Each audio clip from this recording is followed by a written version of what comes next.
Ladies and gentlemen, welcome back down under the mat. We are here in Madison Square Garage around the pool table of relevancy. It's been a couple of weeks since we've been graced with each other's presence in the podcast room. This is Mr. Dan Danielson. Howdy. I am Roddy Reece. We're here to talk about all things professional wrestling.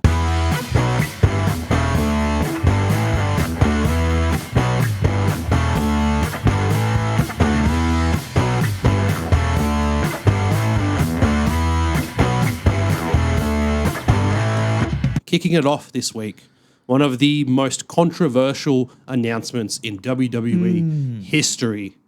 Saudi Arabia has confirmed they have bought the WWE and will be hosting WrestleMania 43. They haven't bought the whole WWE, but close. Close enough. WWE has sold out, as was mentioned on the YouTube live stream, and they were very smart not to have it in front of press or fans.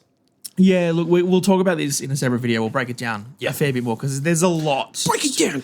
There is a lot to this.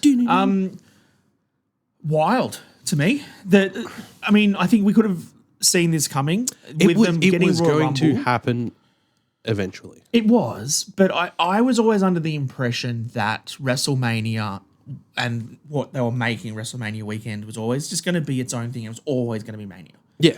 And it's always going to be somewhere in the US. It's always going to be a spectacle. And they're going to make a weekend out of it. And it was one of those destination things that WWE did. Yeah.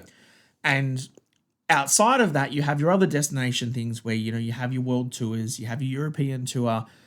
Next year, they're doing the Road to Royal Rumble through Europe, which is a cool thing. They've obviously had their Saudi shows where they've been building up Crown Jewel and different things so that, it was kind of like each market had its own thing. But WrestleMania to me was always the jewel in the crown. It was always the top of what they were doing. I know, very, very apt that I said that. But it was always like the top of the mountain. It was their Everest. It was always the main thing. It was always somewhere in the US. Yeah. Knowing then this year that obviously we had The Rock announce that it was at New Orleans and then all of a sudden Vegas came in with more money and they sold it back to that. You're like, oh, TKO's just going for the highest bidder. Yep. Do you know who the highest bidder in the world for any wrestling event's going to be? Saudi Arabia, It's gonna be unfortunately. Saudi. So as much as everyone hates it, I think that's the part that's going to annoy me most is the people are just going to consistently complain about it. Well, They weren't expecting it to happen at some point. Yeah, and I was saying this to you and Ted yesterday was we've got Royal Rumble there in January, right? And let's be fair, the last few Crown Jewel events and the last few Saudi events, the crowds have gotten better and better and better. Yeah, they get better every time. The first couple where it was all the royal princes sitting at tables and not paying attention to it. That's not a vibe. That was really bad. But it's gotten better. If the Royal Rumble this year is a big fun event and the crowd is rocking and everyone loves it, like all the European tours and everything's great, we're all like, sweet, cool, okay, well, let's see what they do with WrestleMania because they've obviously got the money. They're going to spend it big on getting superstars there. They're going to make a massive spectacle out of it. They've got that, whatever that WWE world type thing that they have there with all this cool stuff in there. They've got the money to spend on the event. Let's see what they could do with it. Yeah. But on the flip side, if we have Royal Rumble and the crowd sucks and it's not a fun event, we then have a year and a half of everyone worrying what WrestleMania is going to be. Yes, and that's going to be the problem. We're going to leave it there. We're going to have a whole separate video out breaking it down, talking about it more in depth. So we're going to shift our focus away from that. Before we do move on, I would really like to see everyone else's thoughts and comments. We've already had in our Discord, we've already people discussing it pretty quickly and we're not huge fans of it. No. But let us know in the comments what your thoughts are. Not, obviously we're a small Aussie podcast, so there's minimal chance we were going to get to travel across to the US and go to the WrestleMania anyway. And now moving to Saudi Arabia, there's even less chance that's probably going to happen. Yeah. But if you were someone that was contemplating it, if it's on your bucket list, let us know in the comments or join our Discord and have a chat to us because I'm very interested to see people's legitimate opinions around this. Not just the diatribe of you sold out or AEW's better, they'd never do. No, what are your actual opinions on this happening? Because we know it's for money, but what do the fans think? Yes, what do the fans think? We'll pivot away from that now. As I said, we'll have another whole separate video out for that. Mm-hmm. Let's talk about AAA WWE Worlds Collide event that happened yesterday. Biggest talking point out of it, they did it. They did it. They did it. They gave Dom has won the AAA Mega Championship off of El Hijo del Vikingo. Mm-hmm. It's absolutely huge news. We kind of thought that this would happen, but we thought he'd be dropping the Intercontinental title to AJ Styles, which did not happen, which I think a lot of people were pretty annoyed and mad about that. We'll talk a little bit more about AJ Styles in a second because he's raising some headlines this week with a little comment. But yeah, Dom comes up victorious and has his father reluctantly put the championship around his waist. Look, this match was really fun. As I think the last time when we did a Worlds Collide or the Fatal 4-Way was really good last time. Which had all these matches are fun. They book really fun wrestling, and it was really cool to watch it.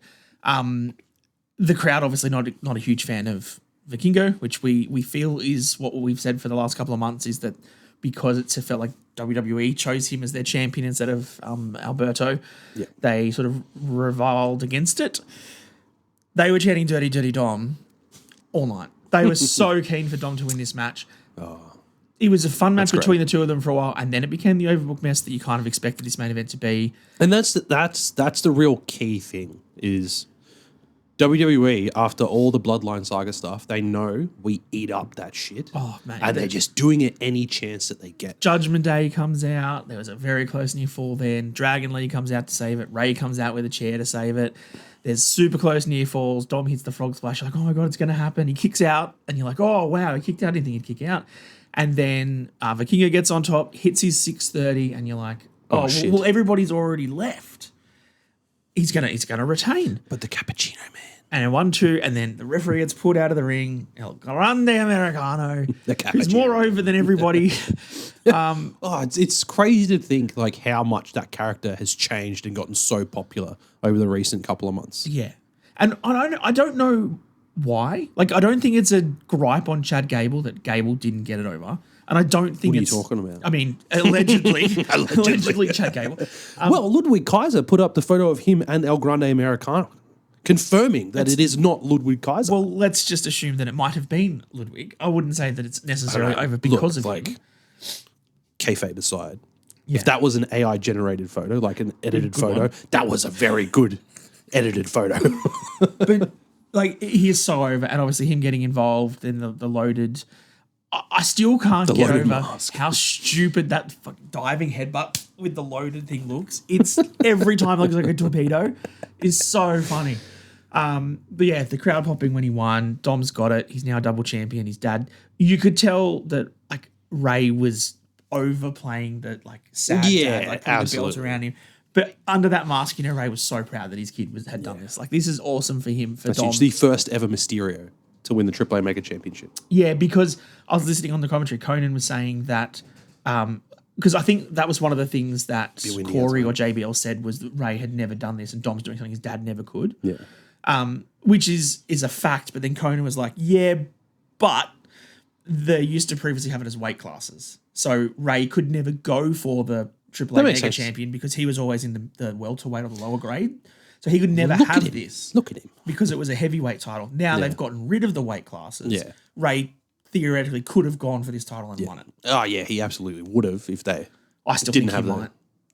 I think you're booking Dom versus Ray for the AAA title at some point down the line. Well, earlier in the night to kick off the show, after they did the in-ring spectacle, the national anthem, that sort of stuff, Penta came out and did a promo and did it all in Spanish. So Conan effectively summed up that Penta at some point is coming for that AAA Mega Championship because his brother Fedix has won it and Penta has not. Yep. And now we've got the potential of getting Dom and Penta again, which I'm all for that. Especially in AAA. Their matches for the Intercontinental title were great. Yeah. That whole lead up to WrestleMania 41 and what happened after that, amazing. So, look, I love watching these AAA events. They're just so much fun. Like you even looking, and it really freshens up the product. It does, and like even made Natty looked semi decent in her match. They both brawled after it. It wasn't a huge match, but it was fun to see Natty. I also enjoyed the New Day match, which was Grayson Waller Kofi replacing and Big G. Grayson Waller replacing Xavier Woods, who legitimately did get neck surgery to remove a tumor from the back of his neck. Yeah. Lymphoma. Lymphoma, correct. But Pagano and Psycho Clown retained. The spot... I'll never get over the... Dude, the spot when he did that and Woods was like outside of the ring and he was just like, rah, rah, rah, and turns and just watches as he rips his face off. And Woods was just like, fuck out. Love it. Love it. That I'll was never get fun. over it. And then obviously now you've got Wyatt 6 coming down to... Look, I'll give them their credit. The reaction they got in Paris was phenomenal. La la la la. Look, yeah, but they're a Halloween act. They're fun to come in and do these crazy guess spots. what's coming up, Dan? In about 6-7 weeks. That's true. just put it back down on NXT and they can do Halloween Havoc or whatever they're going to do for that. It was a good beatdown. They destroyed everybody. You heard it here first. White 6 for Halloween Havoc. They put them through tables. Loomis jumped from the ring outside to put Psycho Clown through the table, and then they powerbombed Pagano through another one in the ring. Cool. I don't overly care for like a WWE versus AAA tag match between the two because I don't think the Wyatts... And look, I don't like the Wyatts in the ring anyway, and I haven't for a long time, but I don't think they are going to suit a AAA style match with that.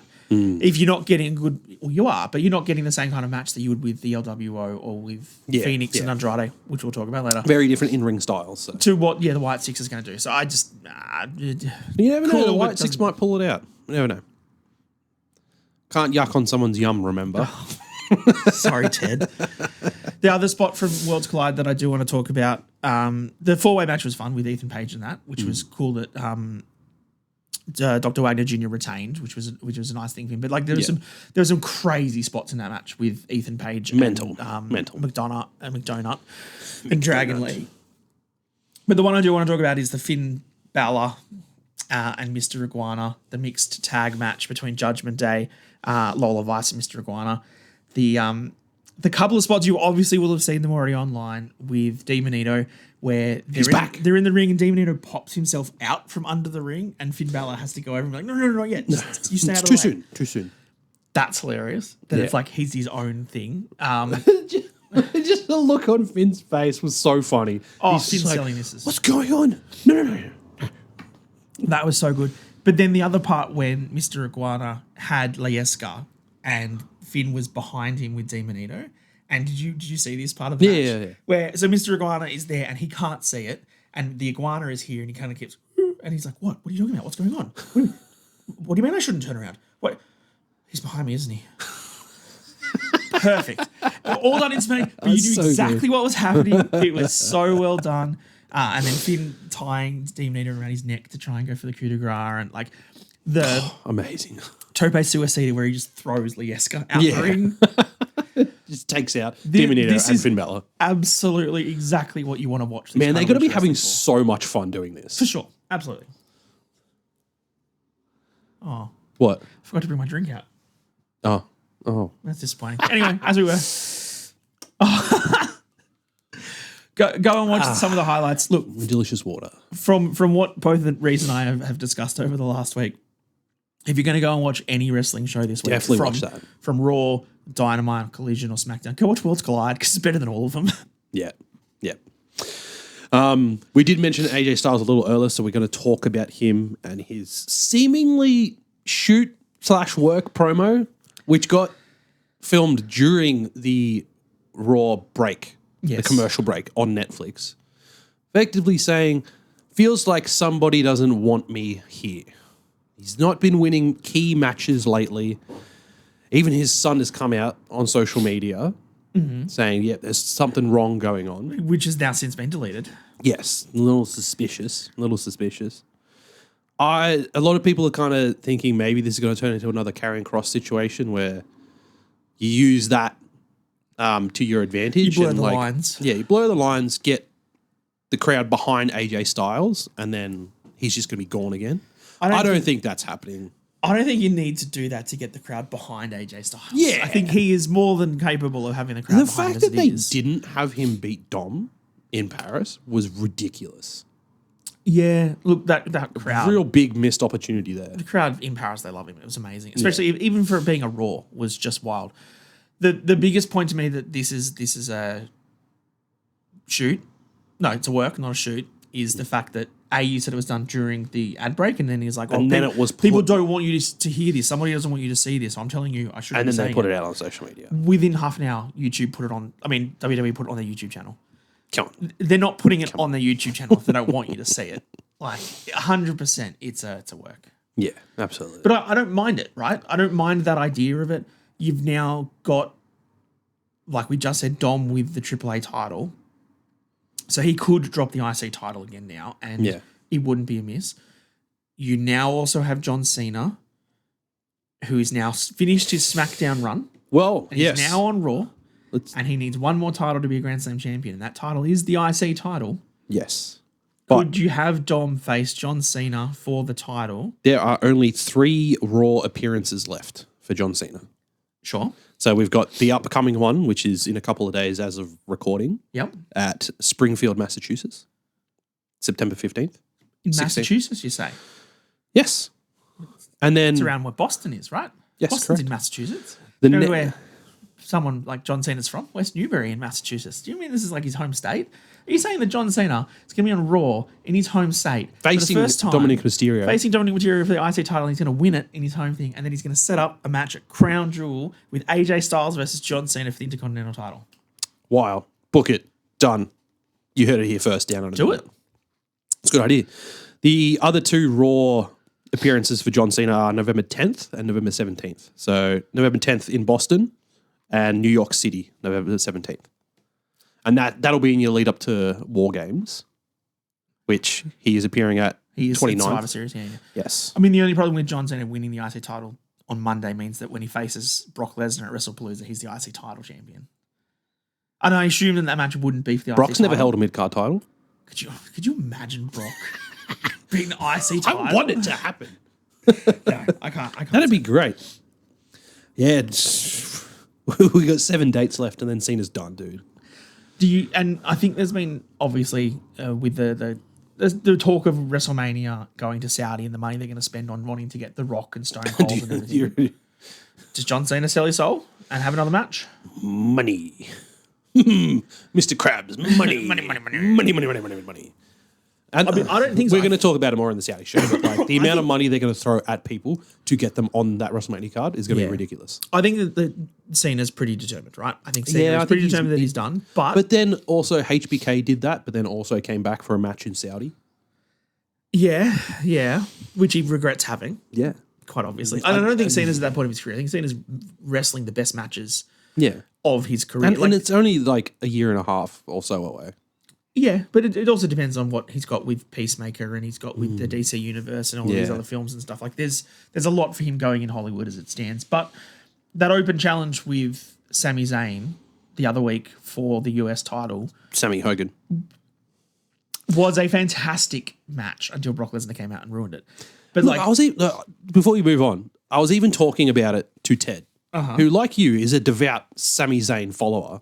Even Ted is saying it is too much. That match was too much. Sammy is no longer the underdog. No, absolutely not. He's getting booked probably a little too strongly for what theory that we want anyway, which is an actual underdog, Sami Zayn, on a bit of a losing streak, not quite getting to those pinnacle wins, which he's the United States Championship. It's a mid-card title still, but... And then finally getting that pinnacle win, winning the Royal Rumble, getting a title match at WrestleMania. Yeah. In Saudi? Oh. We're putting Sammy back a year now in the Royal Rumble, back a year. Oh, that's going to be interesting. Well, that's a tough one. Do you have him win the Rumble in Saudi? Or do you have him finally win his first ever World Heavyweight Championship in Saudi? I think it's the second one. I think, that depends on what... No, actually, you know what? That's interesting. I love when I just like randomly think of shit. I think that makes the most sense, right? Because if you look at what Saudi are wanting for this WrestleMania, they're going to want The Rock versus Roman. They're going to want Cody versus The Rock. They're going to want all these massive marquee matches that don't need Punk titles. versus Austin. Yeah, Punk versus Austin, etc. So that means that the title scene is open. That's the time when you put Sami Zayn winning the Royal Rumble and going for the title, because if it's not the biggest match you have on that card, it doesn't matter because you've got Austin and Rock and Undertaker and whatever else they're going to try and spend money on to cover it. So I think you're right. That means that instead of Sammy winning this year's Royal Rumble. Punk's going to win this Rumble. Yes. Because Saudi loves Punk. So Punk's winning the Rumble finally. And then Punk and Seth again. And Punk and Seth at WrestleMania. And then the year after, it's Sammy and Sammy against whoever. Imagine they just run back the triple threat again. Add Roman into the mix. Crazy. Mentioning Punk, we had the lovely return of CM Punk's wife, AJ Lee. Yep. Which happened on the worst week where we decided not to record a podcast. So, absolutely huge that she's back. I remember I was outside the Sydney Cidery pub in central Sydney. Yep. Watching SmackDown on my phone with my brother Josh. Yep. And we were just there. Shout out to Josh. Yeah. Watching Not it, Damon. waiting for it. CM Punk had come out. Becky was ready in the ring. Seth's up in the crowd. And just waiting. And then the music finally hits. And she's like, fuck, they did it. They did it. She's back. And then she got a great promo on Raw this week. Yep, she did. To set up the mixed tag match. And I've actually got a quote for that. AJ Lee on Monday Night Raw. Most importantly, I went on a mental health journey. I wasn't healthy. I needed to take care of myself, get right. I went to therapy, I got treatment, and I found a way to turn all this mental chaos into my superpower. The fight is not easy. Every day is a fight. But let me tell you, if you're going through the same thing, that fight is worth it. You're worth it. Mm-hmm. Which, not only do people love AJ Lee, I was about to say AJ Styles. Well, they do. They love AJ Styles as well. Any AJ. We love AJs. But not only do people love AJ Lee, but then she comes out and openly states that. People are just going to rally behind her even harder now. There's so much stuff for us to talk about with AJ Lee because we haven't for 2 weeks. Yeah. The Monday Night Raw promo, the fact that there was chants from the crowd for therapy is amazing. Yeah. Right? The fact that she is... This reminded me, remember that promo a while ago of LA Knight? Where Drew McIntyre was calling him out in LA Knight. Said it's fine for a man to cry and to be emotional and stuff. And like everyone was sort of super behind that. I love when WWE lets their wrestlers be vulnerable. And I think this was a really, really good promo. Yeah. From AJ Lee. Being vulnerable, but also, showing who she was. Explaining, this is why your millennial parents were so excited to see me. Yep. Because obviously she hasn't been around for 10 years. That was really fun. I'm, your favorite wrestler's favorite wrestler. Good callback. Great callback. Great line in a promo. You watched, I think, on Raw as well, Roxanne Perez in a tag match somewhere, watching the big screen with AJ Lee on it, and you could just see Roxy's face, like how excited she was. And then all the photos that came out on social media after that of them backstage, and them FaceTiming Cora Jade. My favorite, I think, picture from the entire week was CM Punk's Instagram, where he was like, he had a picture with him with AJ Styles and Dragon Lee, and he said AJ Lee. Perfect. That is brilliant. It's all the little things. All of this to say how good it is that, AJ Lee is back in WWE, and we can all thank Jack Perry and Real Glass for it. And it's kind of, and that's not even like a derogatory comment about it. It's just wild to think that him saying that's Real Glass, Cry Me a River, has led to the return of CM Punk to WWE, and then nearly 2 years later, AJ Lee, his wife. Yeah. Like, that's wild. It is crazy. And you think as well that Seth Rollins has been now involved with the 3 largest returns in WWE history recently, because obviously WrestleMania 38 was Cody Rhodes returning against Seth. Survivor Series War Games was Punk returning with Seth in the ring. Yep. And now Seth with AJ Lee. Crazy. Love it. This mixed tag match is going to be super fun. Really keen to see it. I'm super happy with all of the promos they've had so far. Yeah, it's going to be a hell of a match, I think. And I'm also really glad that AJ has signed a contract. It's not a one-match deal. She's going to come back. And if she feuds with Becky for the IC title and she gets that title back, like, I think that'll be super exciting, because there's newer wrestling fans these days that don't understand how good AJ Lee was, and well ahead of her time. Way ahead of her time in terms of her in-ring skill. And you look at, I think there was some matches early on with like her and Caitlyn that were in the Divas era, for the Divas title. Before you had the 4 Horsewomen, this is before Charlotte and Becky that came through. AJ had matches that everyone was like, geez, these women can actually wrestle. And then she left, and now she can come back amongst a bunch of women that looked at her 10 years ago and said, geez, we could really wrestle. Yeah. Like, imagine AJ Lee was effectively the catalyst for that women's revolution because you saw all the women that came up from NXT, your Charlottes, your Beckys, Sashas, Paiges, and all that sort of stuff. Yep. They were looking up to AJ Lee, and she kind of set the standard like, hey, women can wrestle if you give them the chance. And then all that NXT crop from the black and gold era, they came up, the women's evolution started and happened, and it's been the best women's wrestling we've had ever since. And you look at what, I don't necessarily want to say adversity, but look at what AJ Lee had to get through to get to that spot. Yeah. You know, she was the love interest of Daniel Bryan, of Dolph Ziggler, of Kane, of CM Punk. Like, she was that crazy ex-girlfriend that was just going between people. And, like, she made the most of it every single time. She maximised her minutes with screen time. For sure she did. But she had to push through Vince McMahon's booking of women don't wrestle, women are side pieces or managers, to get into the ring, to put on good matches. And then when she finally got a chance at that Divas title, she changed the game of how it was. And now to see her come back 10 years later and be able to have matches with Roxanne and Becky and Lyra and Bayley. Sign me up. It's going to be so much fun. We'll talk about a couple other things. We got our Wrestlepalooza preview and predictions video coming out late this week, but we have all confirmed matches so far. We do. We've got the Usos versus B&B Security, which is going to be a really interesting situation, given what happened on Monday Night Raw with Jay being a bit heelish, a bit tribal chiefy. Yeah, and then look, spearing LA Knight. It's getting to Jay. I don't mind a bit of depth to his character. I don't know if he's going to go full heel. I think the crowd's still going to yeet every time he comes in. But I don't mind him having a little bit of an edge because I think he was getting stale to me. Edge. Not that kind of an edge because we know it's got a better spear. John Cena's retirement match in Washington, D.C. Is Edge. It's Edge. It's not going to be. It's Edge. I am pretty keen to have the Usos back though. Yeah. Yeah. And just that promo from Monday Night Raw, like that classic Usos promo is just like such a relief to see on TV because they have such great chemistry together when they get in the ring and they're bouncing off each other. Yeah, for sure. Doing those promos. So hopefully this isn't a short-lived thing. I don't think it should be. I think this is what we've said for a while with the Raw tag division was that it didn't have the star power. It kind of sucked and SmackDown was overshadowing it completely. And then we also said that Jay in the main event scene was good but overshadowed because he wasn't quite there. Yeah. And I feel like now that he's been up there, he can come down and elevate that tag division back up with Jimmy. Well, that was the thing. The first Raw after Clash in Paris, he came out and did no yeeting. Yeah. You could tell shit was getting to him. So. Oh, yeah.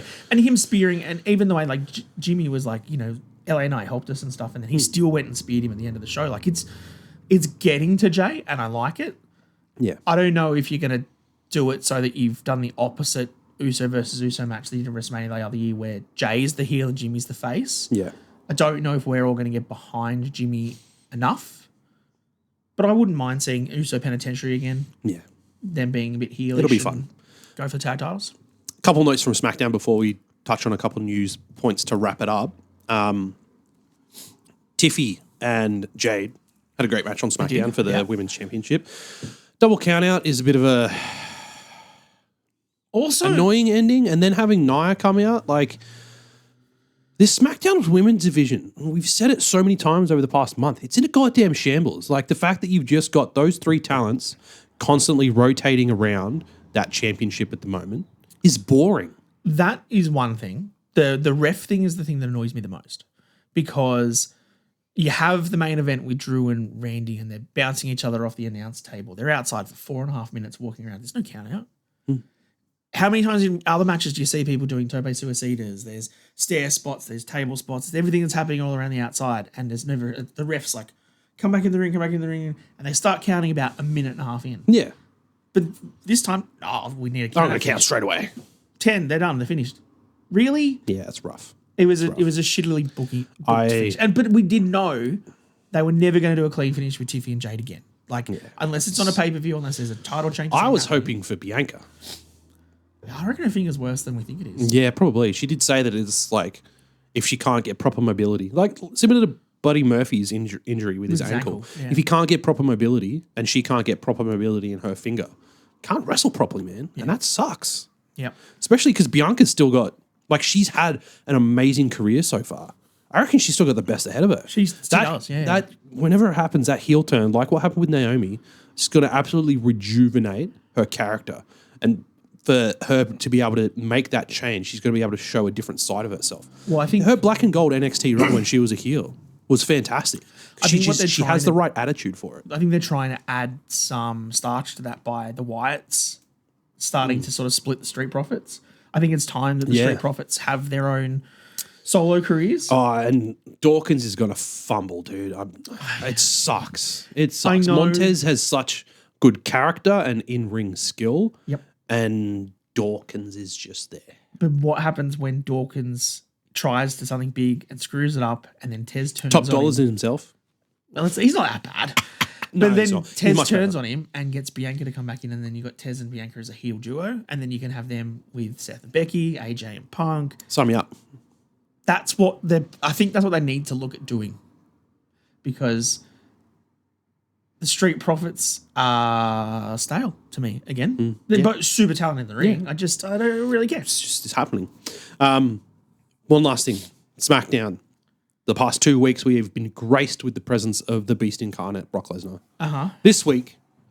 Last week, he interrupted the John Cena-Sami match. Yep. Which was kind of expected. After the 17 AAs, spear. Once that super AA hit, I was like, this is either the finish, like the pin, or Brock's coming out. Oh, it was Brock. Because I was watching it on the bus to Sydney. There, and I was like, they're both down for like a good 5-10 seconds. I was like, that's your moment.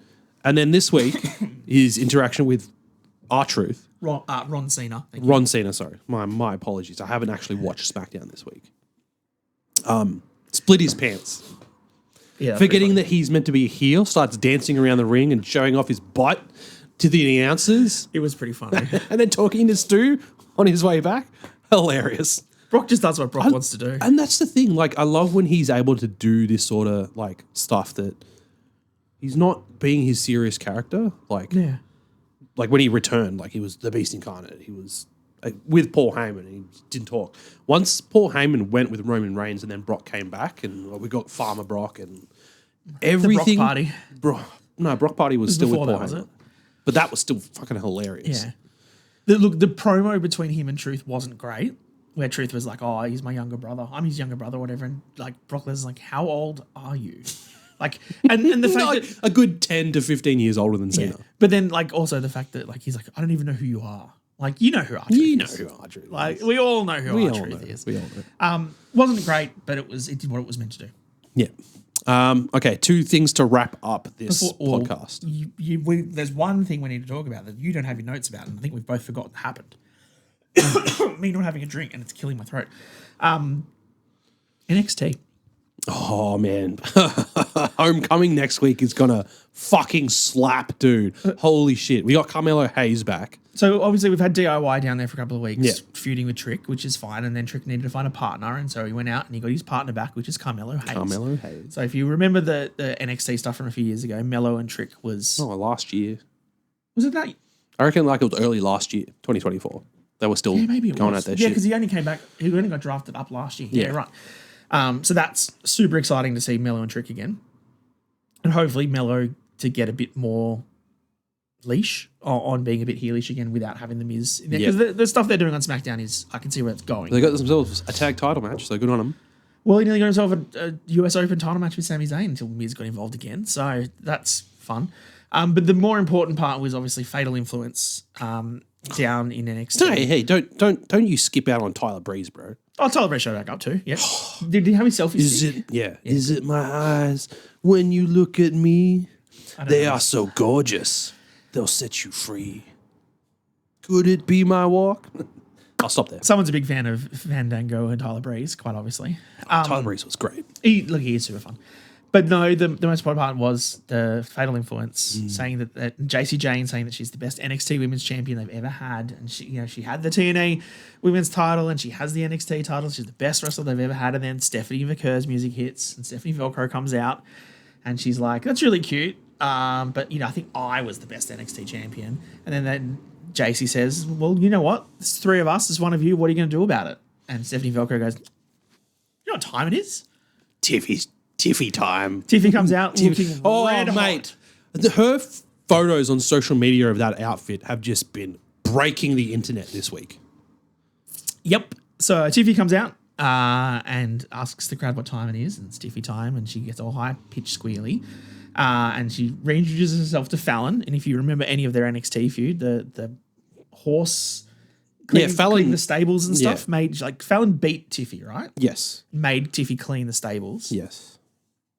So they've obviously got a fair bit of history. But again, Jason and I'm like, well, 3 of us, 2 of you. Well, I don't think Mummy's going to be too happy about that. You're fucking Ripley coming out too. This match next week is going to be I'm so keen for Homecoming next week. It's going to be so much fun. It's going to be wild. So it's going to be a great Rhea show. Ripley, Tiffany Stratton, Stephanie Vaquer against Fatal Influence on NXT. Wild. Sign me up. I did not pick that on my bingo card for this year. No. Rhea Ripley having a 6-person tag match on NXT. But here we are. Here we are. One of the best things that will ever happen to professional wrestling. I think you're maybe overstating it there. Nope. Nope. We got Strapley Velcro. Strapley Velcro. It's great. Great. It's mental image. I'm not going to Big news point that just broke today. Fightful Select is reporting Andrade is gone from WWE. Again, 21 months after his return. And this is causing we've already had some people discussing in our Discord. It's causing quite a stir on the professional wrestling scene. People blaming WWE. I don't think it's quite that. My theory is, and who am I? I'm just a random guy that talks shit about professional wrestling, right? I feel like Andrade thinks his worth is about here to him, whereas currently AEW and WWE both think it's maybe down here. I think he's a good mid-card player. I don't think he did have a NXT championship run in Black and Gold era, and that was great. Yep. I don't quite think he's main event talent to be a champion that can carry a company. Yep. Unless he goes to a place like CMLL or AAA. Yeah. Which I think AAA is off the table now that he's gone from WWE. Yeah. So Corey in our Discord said, boom, CMLL. He'll be over there. MJF's already called him out on Twitter as well. Yep. Like directly. So look, I think we'll be interested to see what happens there. He can go somewhere where he can cut his promos in his native tongue, because that helps him obviously. Yeah. I think in the ring, Andrade is a fantastically talented wrestler. I love his moves. He's amazing. I think he's really good. I just never cared for his character. I don't think he ever had a story or a character where I was like, I did not picture Andrade as a main event character. The reason why he was so good was he had Zelina as his mouthpiece.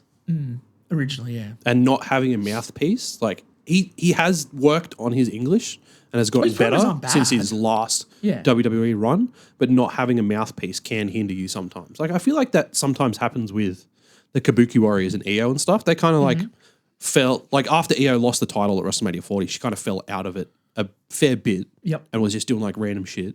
The Kabuki Warriors, they haven't had their tag titles for a while. Them bringing in those vignettes where they can have them speak in their native tongue and put the subtitles up. Yep. And it helps. Like a cinematic vignette backstage, not a live one. That really helps get those characters across. But Andrade hasn't really gotten that sort of opportunity. Yeah. And I mean, I kind of agree with you that he screams mid-card, but it seems like he wants more than mid-card. And I just don't think he was ever going to get there. Yeah. I loved the combo of him and Rey Fenix, but then as soon as Rey Fenix had that singles match with Sammy and there was no Andrade around, I was like, oh, that's weird. What's happened to that tag team? Now we know why. Correct. Hopefully that means that Phoenix and Penta can get back together and we can actually get Lucha Bros. Just a matter of time. Please. Just a matter of time. Smell money. But look, Andrade is going to find himself another job. Like he's super talented. He'll pop back go up around. He could even do New Japan. He could do whatever he wanted to do. I think. But I think he is definitely I think he's possibly burned his bridges with AEW and WWE. I don't think he's back on there unless something changes. And I feel like whatever needs to change is an Andrade thing. I don't think it's a company thing. And I feel like it's him that's made the call to get out of his contract because it was 21 months. I don't think either. He signed a 2-year contract because I don't know the specifics. Yep. He could have signed a 2-year contract, but wasn't happy with how everything was. He's got an out clause. He's enacted that out clause or something. Yeah, but it might also... And this is just a theory. Like, I feel like this release, it was Andrade's decision. It wasn't because everything that's coming out is he's just gone from WWE. It's not he's now been moved to the alumni page. Yes. It's not maybe even that he's released now. Like if it's 3 months left on his contract, that's your normal 90-day non-compete. Maybe it's just, hey, we're not re-signing you. We don't want to book you in anything for the next 3 months because we'll move on. See ya, bud. Yeah. And that's all it is. And then in 90 days, which is around December-ish, something like that, he'll show up somewhere in MLW or CMLL or something in a show. The world is his oyster. Last thing I want to talk about is WrestleTales on Twitter and Instagram has released some information regarding the trending of all wrestling shows being on the downward trend, which is kind of interesting. So this numbers that I've got were from last week's SmackDown Collision Dynamite, and he has also confirmed on Raw this week their numbers were down as well. They hit one of their record lows on Netflix for day of streaming. So SmackDown last week was 1.14 million. Yep. With Brock Lesnar and an AJ Lee return, which is crazy. Which was about. never pre-advertised, but it was very well speculated. Yes. So that was a 0.28 reduction. Sure. AEW Dynamite, 472,000. That's pretty low. 0.11 reduction on the previous week, and then Collision 195,000, 0.04. So that's a negligible down, but still, like, is wrestling being unpopular? And you summed it up perfectly, didn't you? Well, it's football season again. Yeah, football's back, NFL's back. Packers have won 2 in a row on the trot. Let's fucking go, cheesehead. Then again, my Chargers did beat the Chiefs, so suck it, Travis Kelce. Just because you're marrying Taylor Swift. I think a lot of this is football season, right? It is. The NFL is back. College football is obviously starts a week or two earlier. And I feel like the product's just been kind of middling at the moment. But all of them are. Like AEW, in terms of building for All Out, I know that they shifted it so that it was at 3 p.m. so it doesn't clash with Wrestlepalooza because obviously the counter programming, which we knew was going to happen. Yeah.